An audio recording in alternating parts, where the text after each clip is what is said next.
जय श्री सीता।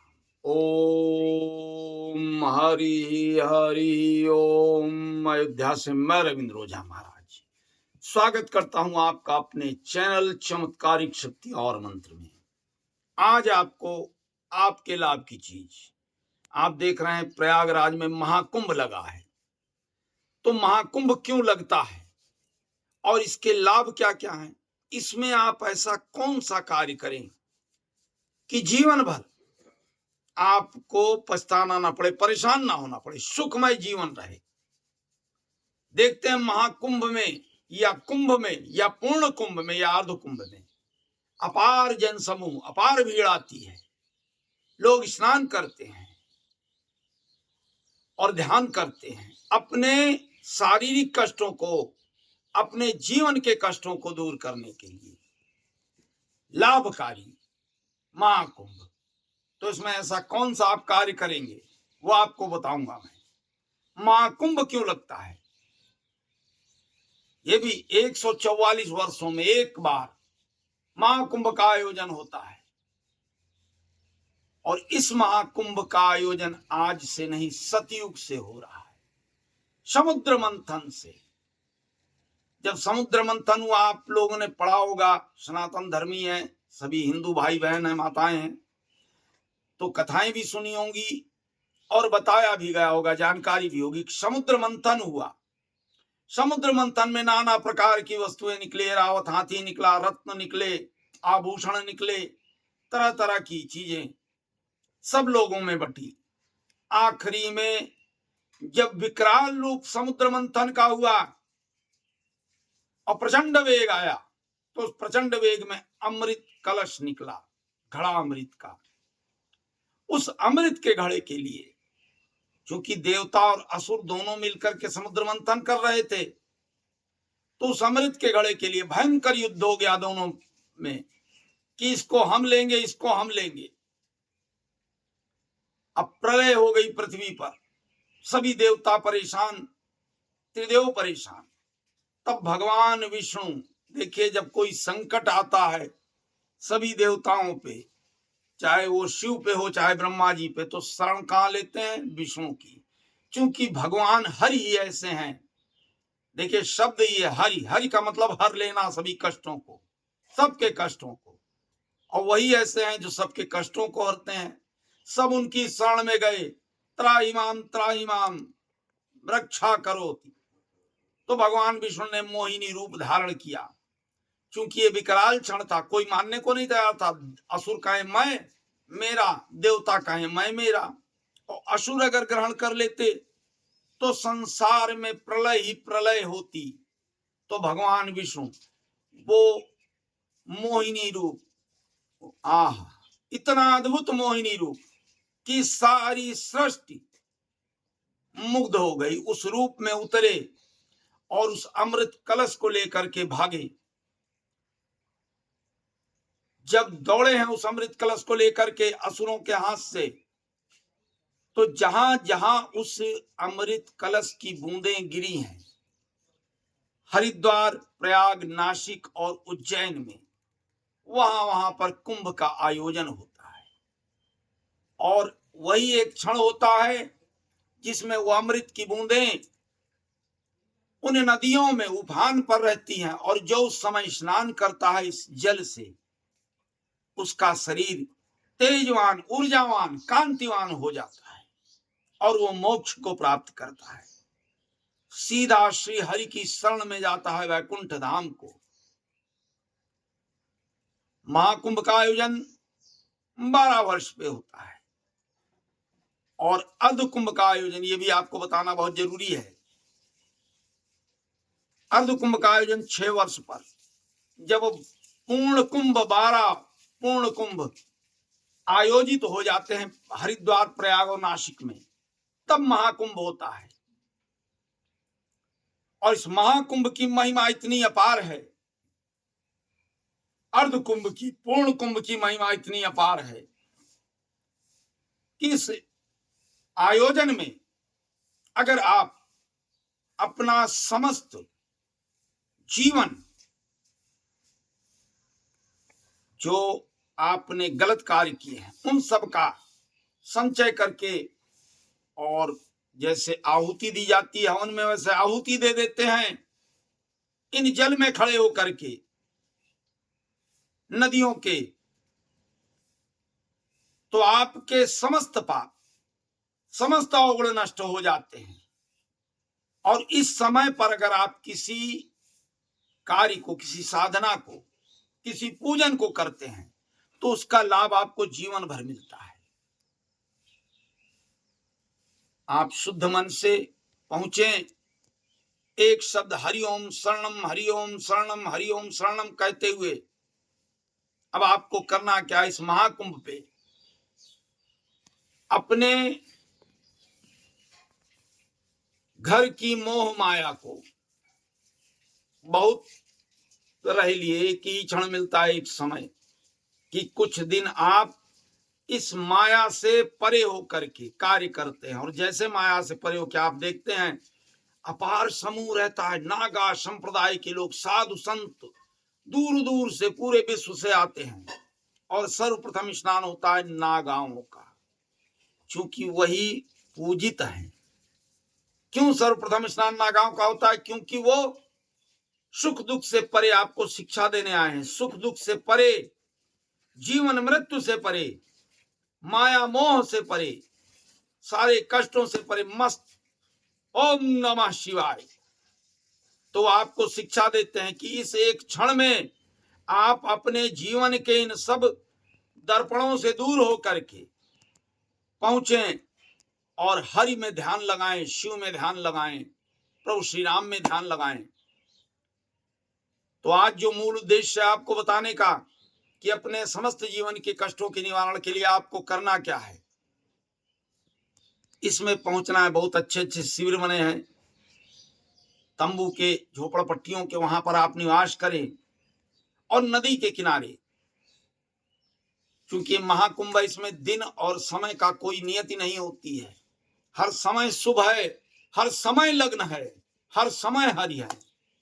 तो किसी भी समय आपको प्रातः काल स्नान ध्यान करके बैठना है और एक पिंडी होती है, उस पिंडी को आपको अपने स्थान से या वहीं कुंभ में ही ले लें, ना मिले मंगा सकते हैं कहीं से। ये अद्भुत पिंडी होती है। जब मोर और मोरनी प्रेम संबंध बनाते हैं तो मोरनी के मुख से जो लार गिरती है उससे ये सिमरी पिंडी, क्योंकि जैसे लार गिरती है तो उसके तीसरे दिन वो मोरनी आकर के उस पिंडी को ग्रहण कर लेती है। तो उस पिंडी को जैसे लार गिरे, आप देख लें कहीं मोर मोरनी आपस में प्रेम संबंध बना रहे हो तो ध्यान रखें, जब वो लार गिर जाए और मोर मोरनी चले जाए तो तीसरे दिन उस मोरनी के आने के पहले आपको जाकर के उस पिंडी को उठा लेना है। और यही पिंडी लेकर के मैं ये नहीं कहता हूं इसी महाकुंभ में, जिस भी किसी कुंभ में, लेकिन इस कुंभ में अगर आप महाकुंभ में इस कार्य को करते तो अत्यंत लाभ होगा। उस पिंडी को लाल कपड़े में लेकर के जाना है और महाकुंभ में आपको प्रवेश करना है, घर से ही सारी चीजों का परित्याग करके, ये सोचकर कि मैं अकेला, इस जग में कोई नहीं मेला, मैं अकेला, इस जग में कोई नहीं मेला। स्नान ध्यान करना है और 21 दिन, जब तक ये कुंभ का आयोजन चल रहा है उतने दिन, 21 दिन तक आपको बैठना है नदी के किनारे, कहीं कोई ध्यान नहीं देना, सिर्फ अपने लक्ष्य को देखते हुए। जैसे अर्जुन ने मछली की आंख को देखा, मछली के शरीर को नहीं देखा और भेद दिया, द्रौपदी का वर्ण कर लिया, वैसे ही आपको अपने लक्ष्य को देखना है कि मैं जिस काम से आया हूं, हे हरि मेरा वो कार्य पूर्ण हो, मैं आपकी शरणागत हूं। तो अपने लक्ष्य को ध्यान रखते हुए आपको इस पिंडी को सामने रख करके मंत्र जाप करना है। कोई माला नहीं, कोई समय नहीं, किसी भी स्थान पर नदी के किनारे बैठ जाए, माला का कोई, इसमें माला की जरूरत नहीं है और ना ही समय की, जितना आप जप कर पाए आसन पर बैठकर, कुशासन पर, और मंत्र जप शुरू करना है देखते हुए ओम हरि हरि त्रिकाल पिंडिदाय नमो नमः। ध्यान पहले तो शुद्धिकरण कीजिए, ओम अपवित्रो पवित्रावा, ओम केशवाय नमः मुख शुद्धि, माधवाय नमः, फिर इस मंत्र का जाप। ध्यान से, और 21 दिन तक करना है। 21 दिन बाद आप देखेंगे इस पिंडी से एक रोशनी निकलेगी। वो रोशनी जैसे आपके अंदर प्रवेश करे, ये ध्यान रखिएगा कि ध्यान जितनी देर आप जप करें, ध्यान आपका सिर्फ पिंडी पर नेत्र हो, दोनों, इधर उधर नहीं। कि बहुत से लोग देखता हूं कि मंत्र जप कर रहे हैं, ध्यान दे रहे हैं, पता चला किसी को देखा, सुंदर कन्या देखी या कोई साधु देखा, ध्यान देने अरे गुरुजी जा रहे हैं, अरे महात्मा, कुछ नहीं। आपको समय ये सोच लेना है कि मैं इस संसार में हूं ही नहीं, मैं इस पृथ्वी पर नहीं हूं, ब्रह्मांड में विचरण कर रहा हूं, और मैं हूं, मेरी ये पिंडी है, ये शरीर है, ये आत्मा है, और ये पिंडी है। कोई नहीं है अगल बगल, न पृथ्वी है, न आकाश है, न वायु है, कुछ नहीं, न कोई व्यक्ति है। मैं सचराचर जगत से परे एकांत में हूं। ये मेरा शरीर और ये मेरी पिंडी, मेरे हरि, बस तीन को ध्यान करके। और जैसे 21वां दिन होगा, इस पिंडी से एक रोशनी निकलकर आपकी नेत्रों में प्रवेश करेगी। जैसे प्रवेश करे वो तेज, तुरंत आपको इसको 1 सेकंड की भी देरी नहीं करनी है। तुरंत लाल कपड़े में उस पिंडी को लपेट करके और मस्तक को उसी जगह पर रखकर, और वहां की जो मिट्टी है उसको भी उठाकर रख लें उसी पिंडी में, और लपेट करके लेकर के चले आए। फिर आप चमत्कार देखिएगा, आप के शरीर में एक ऐसी ऊर्जा जागृत होगी, ऐसा ज्ञान जागृत होगा कि आप त्रिकालदर्शी, ब्रह्म ज्ञानी,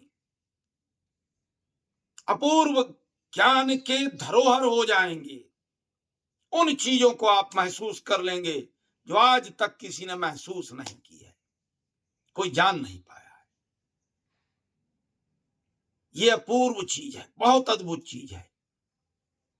इसको करने के बाद आप अपने घर पर आए, इसको पूजन स्थल पे रखें, लेकिन गुप्त जगह पे, क्योंकि घर में भी बच्चे होते हैं, स्त्रियां होती हैं, कौन किस भाव से, ये ऐसी अद्भुत चीज है कि इसको बहुत शुद्धि के साथ रखना है।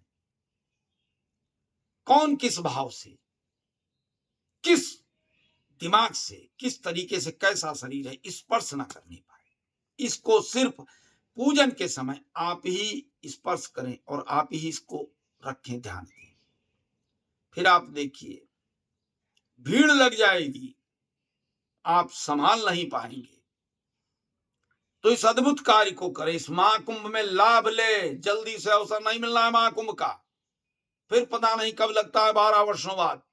तो आज समय है, तत्काल इसका लाभ ले और कार्य करें, जिससे आप खुशहाल रहें और अपने साथ संसार में विचरण कर रही दुखी आत्माओं का कल्याण करें।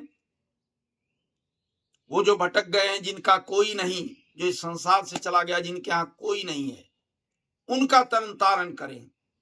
वो शक्ति, वो ऊर्जा आप में आ जाएगी कि जो भटकती आत्माएं कष्ट में, वियोग में तड़प रही हैं, उनका भी आप उद्धार कर सकते हैं इसी पिंडी के जरिए, इसी पिंडी के रास्ते। तो ये जग कल्याण के लिए, लोकहित के लिए आपको मैंने बताया है, अपने पुरखों द्वारा प्राप्त की हुई चीज को। ये स्वयं के लिए नहीं बताया कि स्वार्थ निषिद्ध होकर के आप स्वयं कार्य करें, नहीं, ये जगहित के लिए, लोकहित के लिए आपको बताया है कि संसार के कल्याणार्थ आप इस कार्य को करें और लाभ लें। इसी के साथ आपसे फिर निवेदन करूंगा कि अगर कोई समस्या, देखिए कोई भी बात कोई भी कहता है, उसको समझने में कोई भी समस्या हो रही है, तो आप मेरे नंबरों पर संपर्क कर सकते हैं जानकारी के लिए कि गुरुजी इसमें ये बात मुझे नहीं समझ में आई। कमेंट बॉक्स में आप आ सकते हैं, व्हाट्सएप पे आप आ सकते हैं।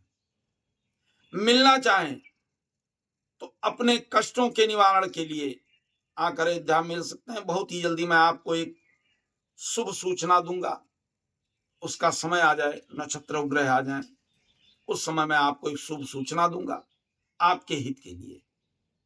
और मैं चलते चलते फिर एक निवेदन करूंगा कि बहुत बार कहता हूं, आप लोगों की इच्छा पर निर्भर करता है, मेरा कोई दबाव नहीं, कोई प्रेशर नहीं है, कि लोगों के हित के लिए आप चाहें तो इस मेरे वीडियो को ज्यादा से ज्यादा लाइक शेयर सब्सक्राइब करें, जिससे आपकी जो माताएं बहनें भाई बंधु हैं उनको भी ज्ञान अर्जित हो सके, वो भी लाभ ले सके। इसी के साथ मैं रविंद्र ओझा महाराज अयोध्या से आप लोग से विदा लेता हूं। कल्याण हो आपका। ओम मारी शरणम मारी शरणम।